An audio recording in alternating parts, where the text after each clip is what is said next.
In this video, we're just going to have a quick run through the initial setup of the Sharp XEA 207, and it's also the same setup on the Sharp XEA 177 and the 307. So we'll just go through the initial setup, and I'll then just show you briefly some of the main features and functions of the machine, and just do a few transactions and just give you a quick demo. So when you first get the machine and plug them into the mains, it will just boot up, and you'll see on the screen it's just going to ask you to select the language. So all you need to do on the 0 to 9 keypad is just press number 1, and it will start doing a master reset in English. While that's happening, you just pop the till housing off, and we'll just get the till roll into the machine. Really simple to put it in. All you just need to do is open the platen arm, pop the till roll in the bottom, pull it past the teeth and clamp it down. Also, while you're here, just at the back left, there's a little compartment here that pops off, and you can put 2 AA batteries in there. What this does is it's the memory backup. So if you have a power cut or you need to move the machine, and obviously you unplug it from the mains, these AA batteries will just keep the memory stored. So that's your programming data and sales reports. You can also save this information onto an SD card as well, potentially, but obviously it's really important to make sure those AA batteries are in there just for safety and memory. You'll notice just at the back on the 207 as well, there is a bit of the housing for where a spool would fit. The 207 doesn't have a spool. There's no motor that would push it round or anything like that. But what this has got is an electronic journal, and I will show you it later. But what it's doing is it's electronically storing all of that information rather than printing it. You can during the day you can actually use the electronic journal and view the information on the screen, or alternatively, if you do like having a printed copy of the journal, at the end of the day you can actually print off the report, and you can have your Z report and your journal report. So just pop this back on, and you'll notice on the screen it's just asking for the date and time. So we'll just pop that in now. And just using the down arrow, just going to the time. It's in 24-hour format, so we'll just pop that in as well. And we're finished here. We'll just press the TLNS, which is also like your enter button. And next we're on to tax rates. Most of these settings that we go through initially, you can come back to later, obviously, and update them or set them up as required. So if you're not sure at this stage, probably best to leave it empty and go back to it later on. But if you do know what your tax rates are or any of the settings, you can do it as we go. So in tax rate 1, we'll just set to 20%. And in tax rate 2, we'll just set to 5. We don't need tax rate 3 or 4 at the moment. The next settings is on to passwords, passcodes I should say. You'll notice this machine doesn't have a key to change the mode. What it's got is actually a button on the keyboard called mode. And when you press that, you'll be presented with a list of all the different modes. And so using the up and down arrow, you can highlight the mode that you want to go in and open it up. So to enable security, or if you want to control anything, you can put passcodes on any of the settings. Like I said a second ago, you can come back to this and update it later, so don't feel it's your only chance of doing it. But all we'll do, just so I can show you in the video, we'll just pop a password on program mode. So we'll put 4 ones in there. The next thing is manager passcode. So again, you can turn on some options to say certain functions are under manager control. It might be refunds, for example, it might be paid out. Again, you can set a different passcode in here, and then whenever that function's trying to be processed, it will prompt from the manager passcode. But for now, we don't need to worry about that. This is the receipt header. So default message. Again, you can edit it here now or come back to it later. There's 6 lines of text, and that can be either 6 at the top or 3 at the top and 3 at the bottom. As default, the machine comes as 3 top, 3 bottom. And then once you finish that, you're actually into registration screen, and in theory you could serve a customer. You'll notice that it is prompting me to say there's no battery, so just a little reminder to pop them in at some stage. You've got obviously a custom display on here. It's on a very small pole, but it can come up slightly and tilt and rotate. And this machine comes with the standard cash drawer. So it's like 8 coin compartments. There's 4 flat notes and there's 2 horizontal as well. So you can use them for even notes or like card receipts potentially as well. And it does have an SD slot as well. So that can be used for backing up your sales data and saving the reports on there, which then in turn you can view in Excel. So what we'll do now is we'll just go into program mode and we'll just have a look at the few settings on there. So like I say, just press the mode button and you'll be presented with all the options. So things like the reports are in the X1Z1, but we're just interested in the PGM mode, program mode. So when I press the cash button, it's now going to prompt me for that password. And once I've entered that correctly, I can now access it. If you want to make any changes, it's into settings. And things like products and departments are all in articles. So if we just go into article, and there you'll see department. And so you'll be presented with the default list of names. And if you want to make any changes to each one, you would highlight the corresponding one, press the TLNS, and in here we can make any changes. So even though these are department buttons, you can put a preset price on there. So I'll just put £9.95. Don't need to worry about decimal points. So £9.95 is £9.95. Next is the name. So you'll see the letters on the numbers. So we'll just get rid of that and we'll just call it food for this example. We're into taxes. So if this isn't tax 1, which we set up as 20%, you change that to no. But if it is tax 2, you can change that to yes. The decimal point flicks through the options. And then when you finish, press escape / cancel. It'll ask you to save. We'll go into the next department. We won't put a price this time, but we will name it, obviously.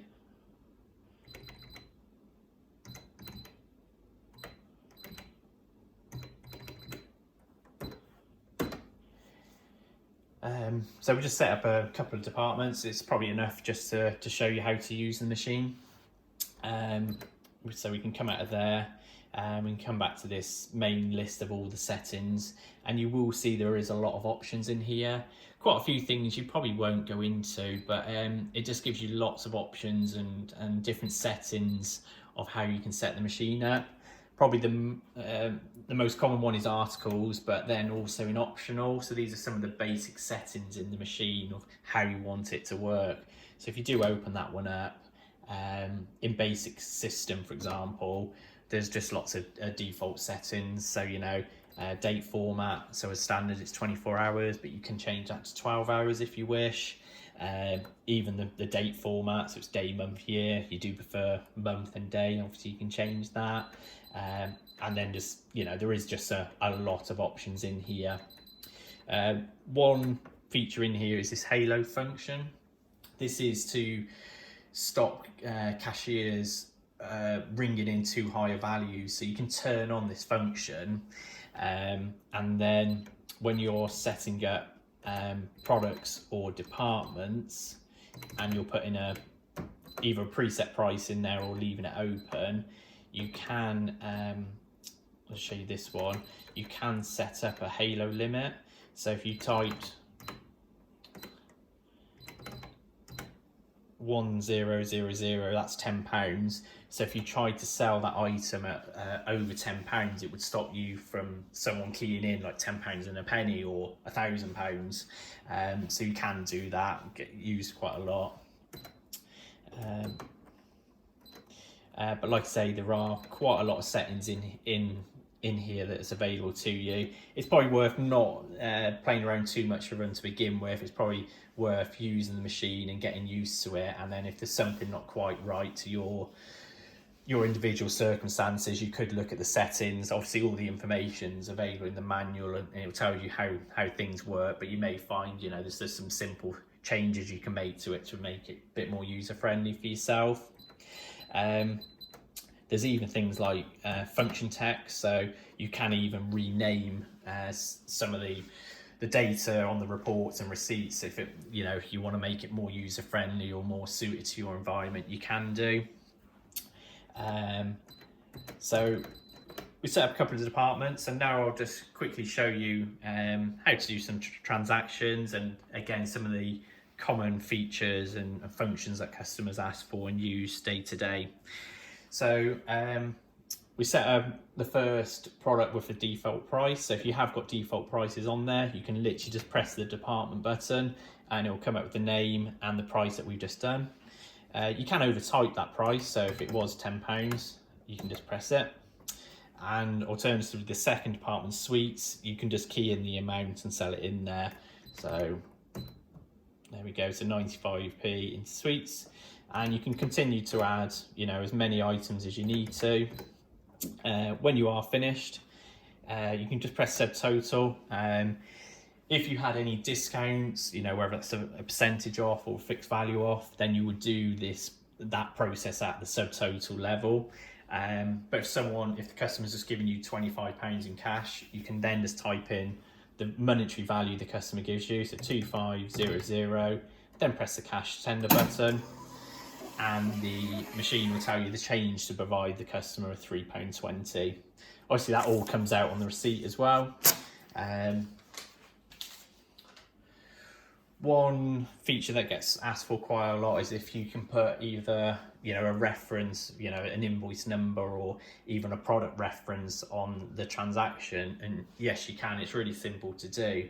So if it's kind of like an invoice number, before you start the transaction, what you can do, you can type in the invoice number and then press this button over here called #TMST, and that's going to be at the top of the receipt. You can then sell an item, and again, if it was a barcoded item or you want to put a numerical value against it, again you can just type in the number, press the same button, sell any more items that you need to, and then when you generate your receipt, you will see at the top was the invoice number, and then directly below food was that reference that we gave against the product. So that obviously generates on the receipt. You will see that on the journal as well if need be. So it's a good way of recording an invoice number against it. You've got 16 physical department buttons here. But what you will notice is there's a department shift, and you'll see button 1 is also 17, so you can actually have direct access to the 32 departments if you wish. Doesn't often, you don't see too many customers with having 32 departments, but if you're trying to use them almost like as products rather than departments, obviously you can get, you know, direct access to 32 items as such. You've also got 3 payment buttons, so your cash, CR1, so that's credit 1, CH1, which is charge. In the program mode, you can rename those as well. So if for credit 1, if you prefer that being called card, then you can edit the name of it. But also one nice feature on this machine as well is if you've got more than 3 payment methods that you accept, you've got this payment menu button here. And you can, again, edit the names firstly, but then you've got access to a lot more payments. So, you know, if you've got 2 card machines, for example, or you accept Bacs or PayPal, again, you can set these up in here, make the changes in the name, and then again, for reporting and cashing up purposes, it's easier to then make sure the right values are in the right payment types. So we'll just put that as check 2 for. So we talked about earlier the not having the journal at the back, but having an electronic journal on the machine. So I'll just show you that now. So if you just got an instant discrepancy, or you just wanted to check what you've just done recently, there's this EJ View button. If you just press that one, and you'll just see the last activity. So you can just use the down button to have a look what's happened. You'll see the transaction number at the top. If this isn't the one you want to look at, you keep pressing the EJ view and it'll flick through the transactions that you've done previous, so you see the number. So one by one you can go and check them as you need to. You can also print this off, and I'll show you that in a second. You can turn the receipt off on this machine as well. So it's just in the Func menu option. So Func menu, down to number 4, receipt SW, and if you just turn that to off, you'll see this R appears on the screen, and it just means receipt's off. So if I do a transaction now, nothing comes out. If I do need to generate that receipt, directly after I've done the transaction, press the Func menu and cash, and it'll print off the receipt for that transaction. It's got a quite nice help menu in here, so just pressing the help button, it will just print off a load of really simple, straightforward instructions of different settings. So, you know, if you do forget how to change the date or department names, it's really simple. You just print off this receipt, and then if it's like date settings, you just press number 3 and then help, and it'll print off the individual instructions for that particular option that you've asked for. So that kind of covers doing a few transactions, some of the common features. I'll very quickly just show you the reports, and that probably covers most things for now. So using the mode button, X1, Z1, which is where all your reports live. Flash read is just on screen. Reading is an X report, so it's a report without resetting the figures, and resetting is the Z report that does reset it. So if we just go into resetting, if you just want your standard Z report, most people just use this general one, and it will split your sales by departments and then by payment methods. And that's probably the easiest report to use. So you'll see like the department sales at the top, and further on down you'll see the different payment types. So we've only used cash and checks too in this example. It'll also show you like refunds and things like that, depending on what you've done. If you do like having a printed journal as well, after you've run your Z report, you can go down to number 5 EJ, and this will generate the journal. So this is transaction by transaction, and so you can go through it and check for any discrepancies or, you know, keying in errors. Like almost every machine, every report on here is independent. So although you're running your general daily, it doesn't reset any of the other reports. So if you're using PLUs, but you run that report weekly, the PLU menu, it will only reset once you've run it and resetting. Coming out of there and just going back into the mode, you've got your X2, Z2. So these can be used to run a Z report over a longer period. So although we've run the daily Z1, you may run this Z2 general, like maybe it's weekly, maybe it's monthly. So it just allows you to run that at any schedule that you wish. So that pretty much covers the initial setup, some of the common features. There will be other videos that go in depth on further into programming, further into some of the features, but it's just a very quick rundown on the machine.